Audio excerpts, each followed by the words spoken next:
Student, आप लोगों का स्वागत है हमारे यूट्यूब चैनल पंडित अर्जुन प्रसाद त्रिपाठी स्मारक इंटर कॉलेज पर।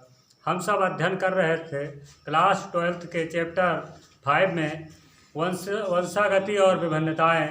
हम लोगों ने अध्ययन कर लिया था कि अनुवांशिकी के जनक कौन है, अनुवांशिकता क्या है, विभिन्नताएं क्या है, अनुवांशिकी क्या है और अनुवांशिकी के जनक मेंडल द्वारा किस पौधे पर प्रयोग किया गया। जैसा कि बताया गया कि मेंडल द्वारा मटर के पौधे पर प्रयोग किया गया और उसके सात विपरीयासी लक्षण थे। उन लक्षणों को लेकर मेंडल ने प्रयोग किया और कुछ नियम दिए। तो सबसे पहले हम मेंडल के नियम को देखेंगे और उनके प्रयोग के बारे में जानेंगे। तो मेंडल ने 3 नियम दिया था: प्रभावता का नियम, पृथक्करण का नियम और स्वतंत्र अभिवहन का नियम। तो हम देखेंगे पहले इन नियमों को। उन्होंने 3 नियम दिया था। पहला प्रभाविता का नियम,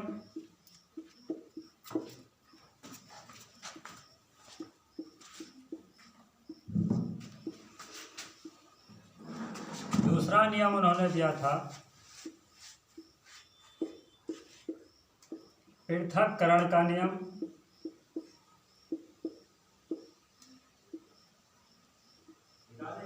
और तीसरा नियम उन्होंने दिया था स्वतंत्र अपव्यूहन का नियम।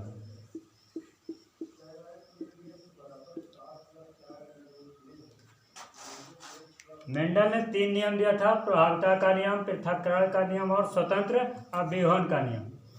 और इन्होंने अपने प्रयोग किए और इन नियमों को कहाँ पर लागू होता है इन्होंने बताया। तो सबसे पहले इनके हम प्रयोग को देखेंगे और इनके प्रयोग में इनके जो तीनों नियम हैं कहाँ कहाँ पर लागू होते हैं उनको देखेंगे। तो सबसे पहले इनके हम प्रयोग देखें और इनके नियम कहाँ कहाँ प्रयोग होता है कि प्रभावता का नियम कहाँ पर लागू होता है, पृथक्करण का नियम कहाँ लागू होता है और स्वतंत्र अपव्यूहन का नियम कहाँ लागू होता है। इन्होंने इन नियमों के देने के बाद उन्होंने 2 प्रयोग किए थे। एक था एक संकर संकरण प्रयोग और दूसरा था द्विसंकर संकरण प्रयोग। एक संकर संकरण प्रयोग में क्या था, मटर के जो 7 विपरीयासी लक्षण थे उन्हीं में से एक लक्षणों को लिया और प्रयोग किया। उनमें क्या हुआ, क्रॉस ओवर कराया। तो हम सबसे पहले मेंडल के एक संकर संकरण प्रयोग के बारे में जानेंगे। मेंडल के एक संकर संकरण प्रयोग, मेंडल के एक संकर संकरण प्रयोग। जो मटर का पौधा होता था उसके 7 विपरीयासी लक्षण होते थे। उन्हीं लक्षणों में से किन्हीं एक लक्षण को लेकर प्रयोग कर सकते हैं। जैसे कि हम एक लक्षण लेते हैं, तने की लंबाई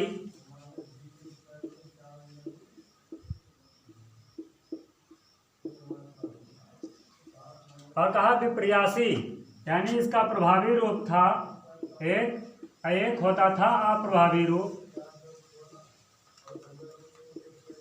इसका प्रभावी रूप होता था लंबा और अप्रभावी रूप होता था बौना।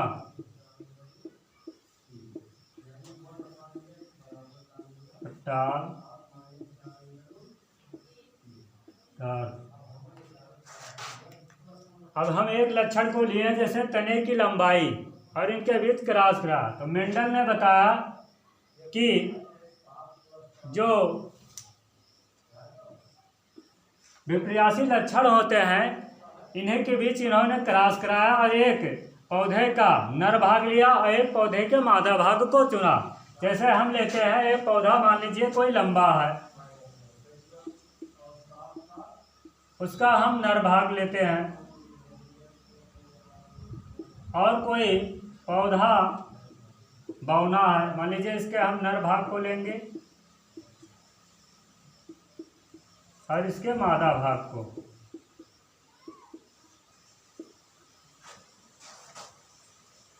एक पौधे का पुष्प का नर भाग लिया जाता है और एक पौधे के पुष्प का मादा भाग लिया जाता है, इनके बीच क्रॉस कराया है। तो मेंडल ने बताया कि जो प्रभावी लक्षण के जीन होते हैं इनके कारक होते हैं, अप्रभावी लक्षण के जीन जो होते हैं उनके कारक होते हैं। जैसे इसका जीन है लंबापन, इसका है बौनापन, इनके कारक होते हैं। तो कहा इनके कारकों को कैसे नोट किया जाए, तो उन्होंने बताया कि किसी जीन के अगर कारक को नोट करना है तो उस प्रभावी लक्षण के जीन की जो अंग्रेजी होती है उसके आगे के कैपिटल लेटर का अक्षर लिख दिया जाता है। जैसे है प्रभावी लक्षण के जीन का अंग्रेजी है टाल, तो इसी की अंग्रेजी लिख दिया जाता है, जैसे लिख जाएगा कैपिटल टी। और उन्होंने बताया कि जो कारक होते हैं हमेशा जोड़े में होंगे, तो यहाँ पर कैपिटल टी हो जाएगा। और बौनापन के लिए जो कारक होता था उसके जीन का, इसके लिए क्या सिंबल दिया जाए, तो उन्होंने बताया कि इसको जो प्रभावी लक्षण वाले जीन के लिए सिंबल दिया जाता है कैपिटल लेटर, और बौनापन के लिए उसका अप्रभावी रूप वाले के लिए स्मॉल लेटर का अक्षर दे दिया जाएगा। तो यहाँ पर स्मॉल टी हो जाएगा। अब इसको हम मान लीजिए जनक है इसका, ये इसका जनक है। अब ये इसका नर भाग है, इसका मादा भाग है, इसके बीच हम क्रॉस कराएंगे। तो सबसे पहले जनक होगा, इनमें युग्मक बनेंगे। इन जनक से जब युग्मक बनेगा तो अर्धसूत्री विभाजन होता है। अर्धसूत्री विभाजन द्वारा कोशिकाएं विभाजित होकर दो कोशिकाएं बनाती है, जैसे कैपिटल टी। अब ये इसका प्रभावी रूप है, इसका अप्रभावी। इनमें जो युग्मक बनेंगे तो एक कैपिटल टी इधर चलाएगा, दो प्रकार के युग्मक बनाएंगे, ऐसे इधर ये बनाएगा स्मॉल टी, ये इसका युग्मक होगा। जैसे युग्मक हम जानते हैं पुष्पों में युग्मक जो होता है उसके द्वारा, जैसे पुष्पों के युग्मक का नाम है परागकण, और नर युग्मक का नाम परागकण है, मादा युग्मक का नाम अंडकोशिका होता है। तो मान लीजिए किसी पुष्प का हम परागकण ले रहे हैं, एक पौधे का मादा भाग यानी अंडकोशिका ले रहे हैं। अब इनके बीच उन्होंने क्या किया, क्रॉस कराया, कैपिटल टी और स्मॉल टी के बीच क्रॉस कराया, तो जो इनको मिला कैपिटल टी स्मॉल टी मिला। फिर इसको इससे कराया कैपिटल टी स्मॉल टी, फिर इसको इससे कराया कैपिटल टी स्मॉल टी, और फिर इसको इससे कराया कैपिटल टी स्मॉल टी मिला। यानी जो ये इसको मान लें F1 पीढ़ी है, F1 पीढ़ी में जो भी पौधे मिले वो सब मिले संकर लंबा पौधा मिला, संकर लंबा पौधा मिला। मेंडल इससे बहुत परेशान हुए।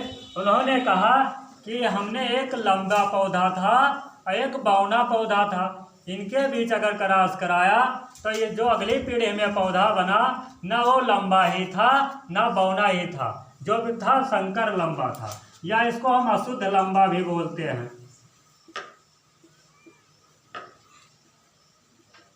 मेंडल इससे बहुत परेशान हुए कि बताइए लंबापन तो अपना लक्षण प्रदर्शित कर रहा है, शुद्ध लंबा बन रहा है या संकर लंबा बन रहा है, लेकिन बौनापन कहाँ चला गया। मेंडल इससे बहुत परेशान हुए कि क्या कारण हुआ कि बौनापन का लक्षण कहाँ चला गया, इनके बीच अगर क्रॉस कराया गया। तो उन्होंने जो नियम दिया था प्रभावता का नियम, उन्होंने प्रभावता के नियम में बताया कि प्रभावी लक्षण में अप्रभावी लक्षण क्या होता है, छिप जाता है।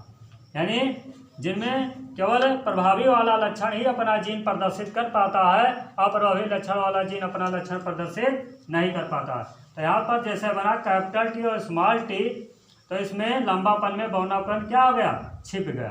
तो मेंडल के प्रभावता का नियम यहाँ पर लागू होता है। मेंडल के प्रभावता का नियम कहता है कि प्रभावी लक्षण वाले जीन में अप्रभावी लक्षण वाला जीन छिप जाता है। जैसे उन्होंने लिया प्रभावी लक्षण वाला जीन लिया लंबा और ये था बौना, तो जो पहली पीढ़ी में ये पौधे बने ये क्या बने, सब संकर लंबा बने, यानी बौनापन का होगा, लंबापन में छिपेगा। इससे मेंडल बहुत परेशान हुए और उन्होंने इनके बीच फिर क्रॉस कराया और देखा कि अगली पीढ़ी में कैसे पौधे उत्पन्न हुए। तो उन्होंने क्या किया,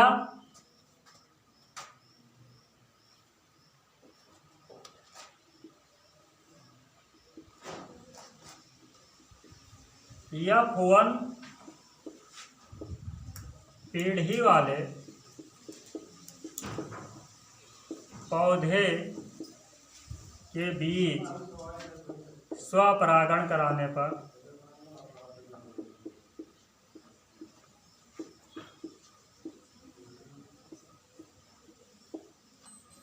देखा कि जब बौनापन वाला लक्षण नहीं प्रदर्शित कर रहा है तो क्या किया, जो पहली पीढ़ी में जो संकर लंबा पौधा मिले उनको अगली पीढ़ी में, हम इसको मान लें F2 पीढ़ी में, उन्होंने इनके बीच क्रॉस कराया और देखा कि कैसे पौधे उत्पन्न हुए।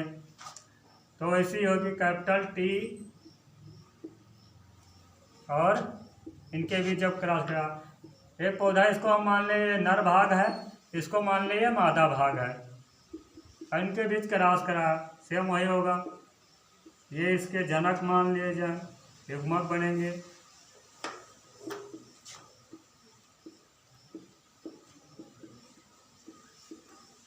ये इसके युग्मक हो गए।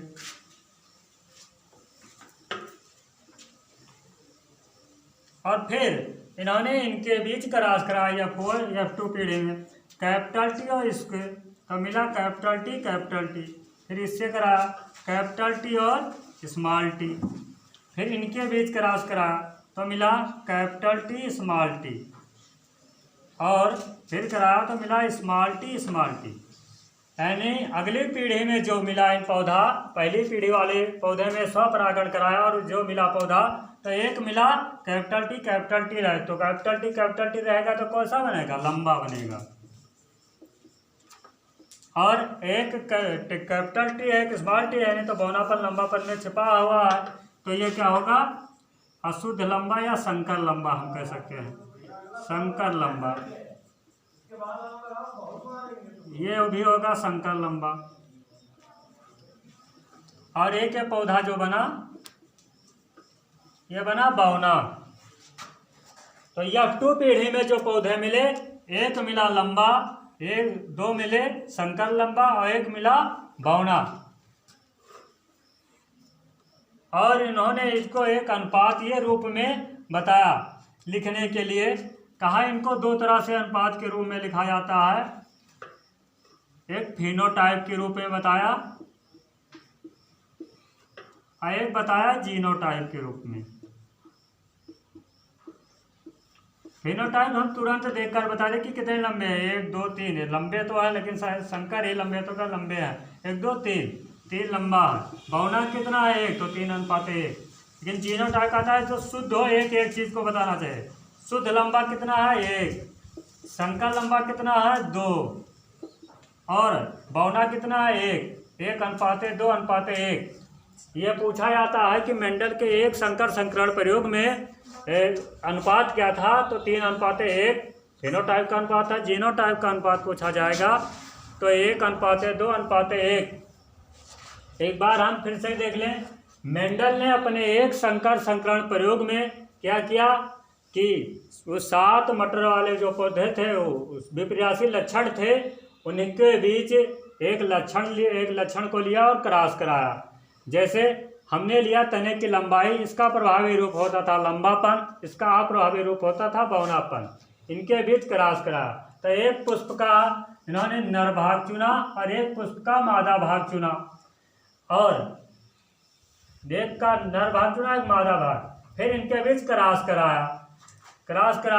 तो इन्होंने बताया कि जो ये होते हैं लंबापन बौनापन, ये जो जीन होते हैं इनके कुछ कारक होते हैं, तो उन कारकों को कहा कि कैसे लिखा जाए। तो उन्होंने बताया कि उन कारकों को लिखने के लिए प्रभावी लक्षण वाले जो जीन की अंग्रेजी होती है उसी का आगे का अक्षर लिख दिया जाता है। तो यहाँ पर लिखा गया कैपिटल T, लेकिन उन्होंने बताया जो कारक होते हैं हमेशा जोड़े में होते हैं, तो जोड़े में कैपिटल T हो गया। फिर उन्होंने बताया कि जो कारक के लिए सिंबल प्रभावी लक्षण के लिए दिया जाता है, उसी का स्मॉल अक्षर अप्रभावी वाले लक्षण के लिए दे दिया जाता है, तो स्मॉल टी। फिर इनके बीच क्या हो गया, जनक, फिर अर्धसूत्रीय विभाजन हुआ, फिर युग्मक बने, युग्मक भी इन्हें क्रॉस कराया। और पहली पीढ़ी में जितना पौधा मिले इनको संकर लंबा मिले, इससे बहुत परेशान हुए वो, और उन्होंने बताया तो इससे परेशान हुए, उन्होंने बताया कि प्रभावी लक्षण में अप्रभावी लक्षण क्या हो गया, छिप गया। तो यहाँ पर हम ध्यान रखेंगे कि मेंडल के प्रभाविता का नियम लागू होता है। मेंडल के प्रभाविता का नियम कहता है कि प्रभावी लक्षण वाले जीन में अप्रभावी लक्षण वाला जीन छिप जाता है। जैसे यहाँ पर एक कैपिटल टी स्मॉल टी है, तो कैपिटल टी में स्मॉल टी क्या हो गया, छिप गया, यानी लंबापन में बौनापन छिप गया। जो पौधा मिले वो संकर लंबे मिले। फिर इन्होंने इन्हीं लक्षणों को लेकर इनके बीच स्वपरागण क्रिया कराया और अगली पीढ़ी में देखा तो कई प्रकार के पौधे मिले। एक लंबा मिला, 2 संकर लंबे मिले, 1 बौना मिला और एक अनुपात दिया 3:1 और 1:2:1 के रूप में इनको लिखा जाता है। तो मेंडल के एक संकर संकरण प्रयोग में यही हुआ था। अब अगला हमारा है मेंडल के द्विसंकर संकरण प्रयोग, तो इसको हम सब अगले वीडियो में देखेंगे।